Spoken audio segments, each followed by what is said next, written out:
नमस्ते। मैं doctor Gayatri Sonkar, associate professor, राजकीय मीरा कन्या महाविद्यालय उदयपुर। मैं आज सेकंड ईयर के बच्चों के लिए जेनेटिक्स का इंट्रोडक्शन, आनुवंशिकीय एक परिचय या जेनेटिक्स एक एन इंट्रोडक्शन के बारे में बात करूंगी।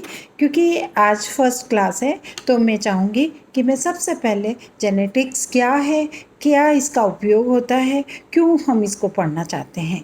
जेनेटिक्स शब्द का उपयोग सबसे पहले बैट्समैन ने 1906 में किया था और ये एक ग्रीक भाषा से है और इसका जो शब्द का अर्थ है टू बिकम और टू ग्रो है। जेनेटिक्स का अध्ययन करने के लिए हम देखते हैं कि जेनेटिक्स को पढ़ने के लिए सबसे पहले हम ये देखेंगे कि जेनेटिक्स को कितने कालों में विभक्त किया गया है। जेनेटिक्स को 3 कालों में विभक्त किया गया है। जब सबसे पहले इसका प्री मेंडेलियन पीरियड्स, सेकंड है मिडल मेंडेलियन पीरियड और नेक्स्ट थर्ड है इसका पास्ट मेंडेलियन पीरियड या फर्स्ट मेंडेलियन काल। हम सबसे पहले देखते हैं कि फर्स्ट मेंडेलियन जो पीरियड्स है, जो प्री मेंडेलियन पीरियड्स भी कहलाता है, इस प्री मेंडेलियन पीरियड्स के अंदर बहुत सारे पॉइंट्स हैं, बहुत सारे सिद्धांत हैं जिनको इस प्री मेंडेलियन पीरियड्स के अंदर पाया गया है और इन सिद्धांतों को सबसे पहले प्रतिपादित किया गया है, जिसमें है सबसे पहला पॉइंट वाष्प एवं तरल सिद्धांत और इसको बोलते हैं वेपर एंड फ्लूइड थ्योरी। और इस वेपर एंड फ्लूइड थ्योरी के अंदर ये कहा गया है कि कुछ तरल पदार्थ जो मेल और फीमेल के अंदर से स्रावित होते हैं, जो मस्तिष्क और तंत्रिका तंत्र से होते हुए जब वो उनके मेल और फीमेल में समागम होता है या इंटरकोर्स होता है, उस समय ये जाते हैं और जिसकी वजह से वो संतति या बच्चों का उत्पादन होता है। सेकंड थ्योरी है जिसको सीमन थ्योरी कहते हैं, जिसे वीर्य सिद्धांत भी कहा जाता है। और इस वीर्य सिद्धांत के अंदर ये कहा गया है कि एक तरह का जो नर है, एक तरह का एक लिक्विड फॉर्म में जो सीमन है या वीर्य है जो मेल के अंदर से स्रावित होता है, तो ये मेल और फीमेल के वीर्य की वजह से ही मेल के वीर्य की वजह से ही वो फीमेल के अंदर समागम के समय जाता है, जिसकी वजह से ये बच्चे पैदा होते हैं और उनके अंदर ये नई संतति या नए पौधों का उत्पादन होता है। फिर तीसरा जो सिद्धांत है जो एरिस्टोटल थ्योरी कहा गया, एरिस्टोटल थ्योरीज के अंदर शुक्राणु और अंडाणुओं के मिलने को कहा गया। नेक्स्ट जो पॉइंट्स है उसमें परफॉर्मेंस थ्योरी, जिसको पूर्व प्रश्न रचना सिद्धांत भी कहा गया, उसमें ये भी कहा गया कि ये पूर्व निर्धारित है। और नेक्स्ट इसी के अंदर एक और सिद्धांत है जिसको पर्टिकुलर थ्योरी भी कहा गया है। और इस पर्टिकुलर थ्योरी के अंदर जो लैंगिक नर और मादा जो लैंगिक जो लिंग्स पैदा होते हैं वो इस पर्टिकुलर सिद्धांत के अंदर कहा गया है।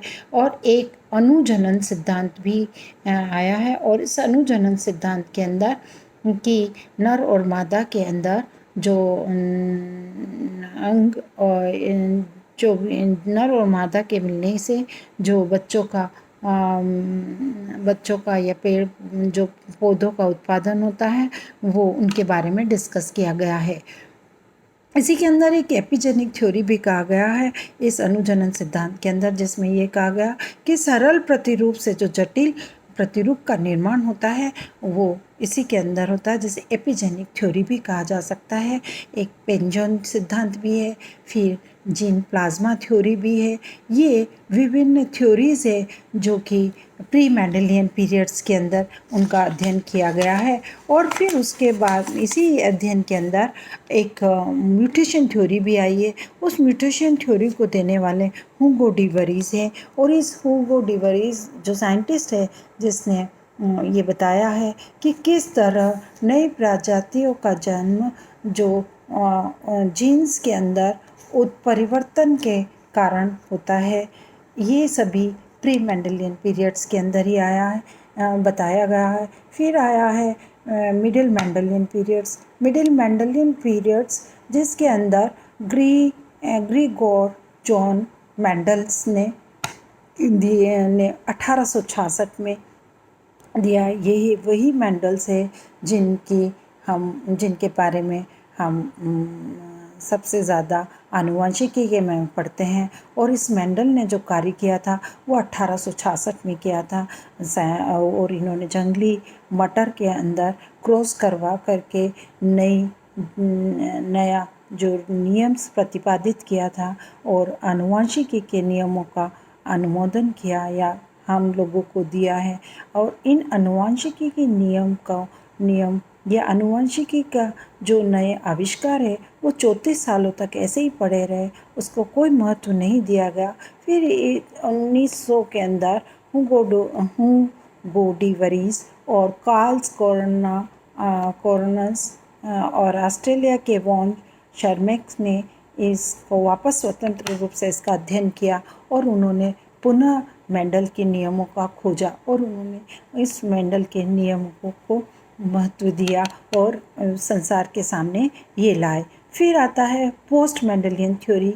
पोस्ट मेंडलियन थ्योरी के अंदर इन मेंडल के नियमों को भी वापस खोजा गया, जिसके अंदर मॉर्गन है, ब्रीज है, मूलर है, स्टीवन है, सैटिन है, बोवेरी है। ये सभी साइंटिस्ट ने इस आनुवंशिकी थ्योरी को वापस खोजा और उसको महत्वपूर्ण योगदान दिया। और उसको महत्वपूर्ण योगदान देने के बाद में उन्होंने ये बताया कि ये आनुवंशिकी हमारे जीवन के लिए सबसे महत्वपूर्ण सिद्धांत है जो मेंडल ने दिए हैं। और उन्होंने ये बताया कि आनुवंशिकी की बहुत सारी शाखाएं हैं और इन शाखाओं की वजह से हम विभिन्न प्रकार का अध्ययन या हमारे जीवन के अंदर कर सकते हैं या हमारे आसपास के पेड़ पौधों के अंदर भी इस आनुवंशिकी का अध्ययन करके हम नए उत्पादनों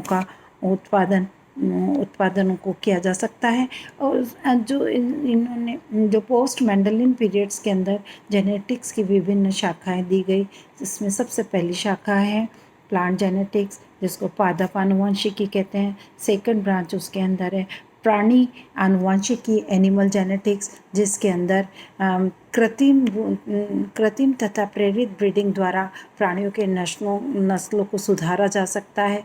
ह्यूमन जेनेटिक्स है, जिसके अंदर हम मानव के अंदर विभिन्न प्रकार के रोगों को जीन थेरेपी के द्वारा उसका अध्ययन किया जा सकता है। नेक्स्ट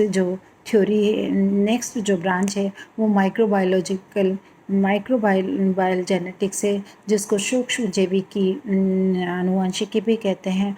और इसके अंदर जो बैक्टीरिया है, जीवाणु हैं, उनका उपयोग करके हम नए डेयरी प्रोडक्ट्स को बना सकते हैं और इन जीवाणु का उपयोग करके हम नई दवाइयों को बनाते हैं, जिसकी वजह से डायबिटीज़ का इलाज होता है, जिसकी वजह से हीमोफीलिया का इलाज हो रहा है।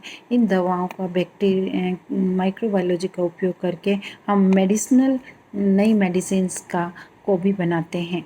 तो ये भी एक आनुवंशिकी की मेन ब्रांच है। आनुवंशिकी की एक साइटोजेनेटिक्स ब्रांच है, जिसकी वजह से हम आनुवंशिकी के भौतिकीय एवं उसके कार्य के पहलुओं के संदर्भ में न्यूक्लिक अम्लों का अध्ययन कर सकते हैं। पॉपुलेशन जेनेटिक्स ये जनसंख्या आनुवंशिकी की ब्रांच है। ये जेनेटिक्स की ही एक ब्रांच है, जिसके अंदर विभिन्न पादप और प्राणियों की जनसंख्याओं का आनुवंशिकी अध्ययन हम कर सकते हैं। नेक्स्ट जो ब्रांच है वो बायोकेमिकल जेनेटिक्स, जिसको हम जैव रासायनिक जेनेटिक्स भी कहते हैं। इस शाखा के अंदर गुणसूत्र, जीन्स, न्यूक्लिक अम्ल एवं अन्य कोशिकीय अंगों का जैव रासायनिक अध्ययन किया जाता है। डेवलपमेंटल जेनेटिक्स ये परिवर्धन आनुवंशिकी की है। इस ब्रांच के अंदर हम एम्ब्रियोलॉजी का अध्ययन करते हैं या जो एम्ब्रियो होता है उसके आनुवंशिकी का अध्ययन करते हैं और एम्ब्रियो के अंदर कोई आनुवंशिकी की रोग तो नहीं है या उस एम्ब्रियो के अगर आनुवंशिकी की रोग है, ये पहले से पता करके उसका निदान किया जा सकता है।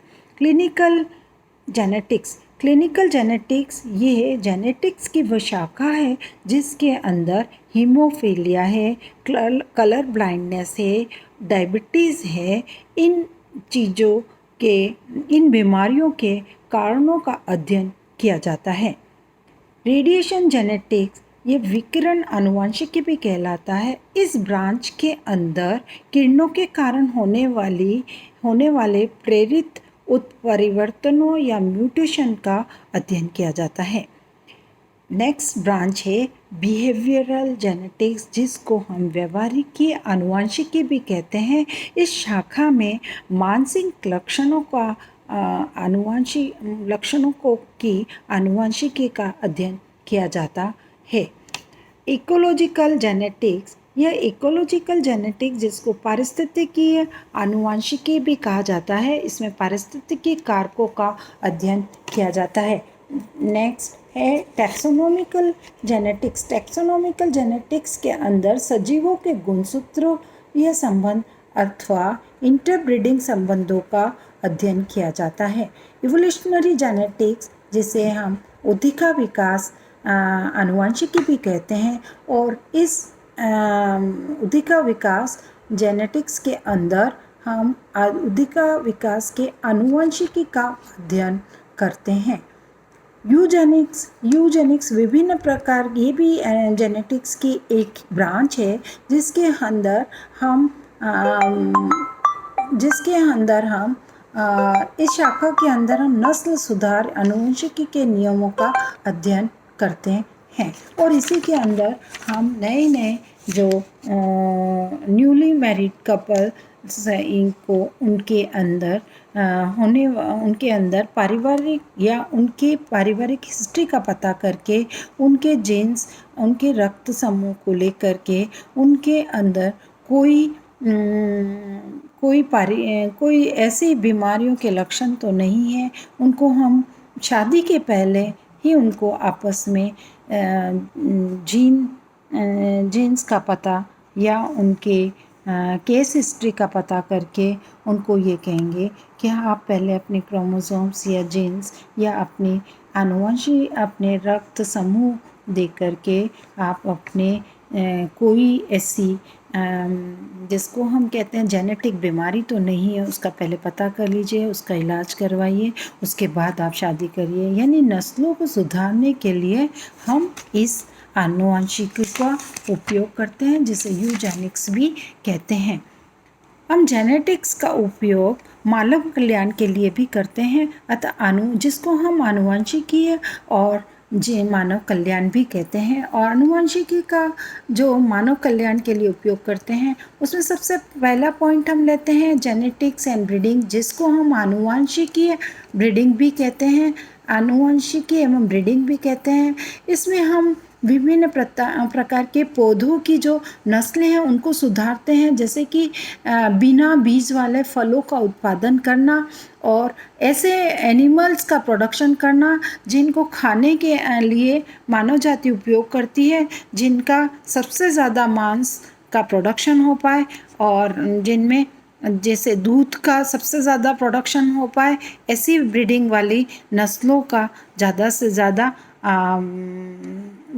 ज़्यादा वो नस्लें पैदा की जाए, जिससे कि दूध भी ज़्यादा से ज़्यादा मिले। ऐसे एनिमल्स का हम पता करना चाहते हैं और पता करते हैं।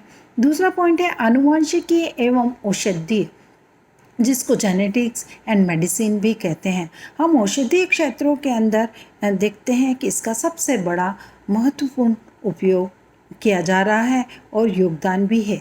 हम ये देखते हैं कि विभिन्न प्रकार के रोगों तथा विकृतियों का मुख्य आधार आनुवंशिकी है।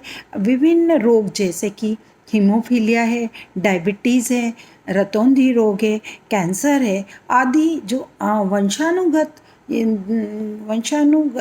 वंशगति द्वारा नियंत्रित होते हैं या आनुवंशिकी द्वारा नियंत्रित किया जा सकता है, ऐसे रोगों का अध्ययन